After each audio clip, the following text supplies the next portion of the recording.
pengerusi ASEAN 2025.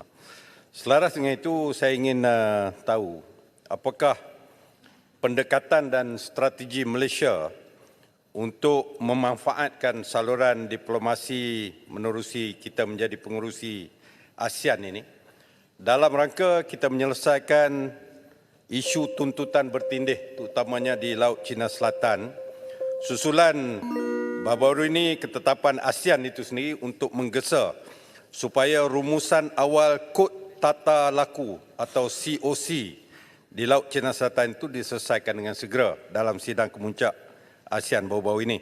Dan langkah ini penting mengambil kira laporan insiden kapal-kapal tentera laut asing yang didapati berada di pelantar minyak luar pesisir di Malaysia sejak kebelakangan ini, serta tidak kurang juga berlakunya insiden kebocoran dokumen diplomatik Malaysia-China sebelum daripada ini. Mohon penjelasan. Terima kasih. Terima kasih, Ketua Baru.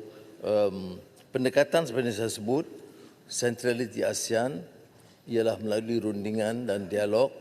Tapi kita dari segi Malaysia tidak berganjak dari tuntutan dan pendirian kita tentang kawasan milik Malaysia. Sebab itu penerusan cari gali oleh Petronas termasuk di kawasan Kashawari itu diteruskan walaupun dibangkitkan oleh negara China, kita kata kita akan teruskan tetapi tidak pernah menutup ruang untuk berbincang dengan mana negara. Malaysia punya isu dengan semua negara-negara jiran. Dengan Thailand, dengan Filipina, dengan Indonesia, Singapura umpamanya, ya, dan Brunei, ya. Dan sebab itu kita kurang setuju bila permasalahan pertelingkahan sempadan ini hanya dirojok pada satu negara, umpamanya China. Padahal kita punya masalah. Dan masalah ini tidak menjejaskan hubungan diplomatik. Masalah ini tidak menjejaskan hubungan perdagangan dan persahabatan akrab dengan jiran-jiran kita. Pendirian yang sama kita lakukan.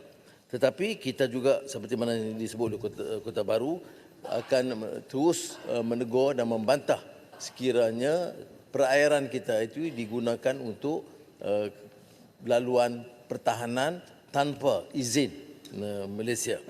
Tentang Kod Tata Laku dalam mesyuarat ASEAN lalu di hadapan Amerika dan China dan termasuk Jepun, Korea dan ASEAN, saya tegaskan tentang keperluan dialog terikat kepada UNCLOS 1982. Kerana perjanjian Pertubuhan Bersama-Sama Bersatu itu mengikat semua dan saya lihat respon daripada negara China adalah bersetuju penyelesaian mengikut kerangka UNCLOS.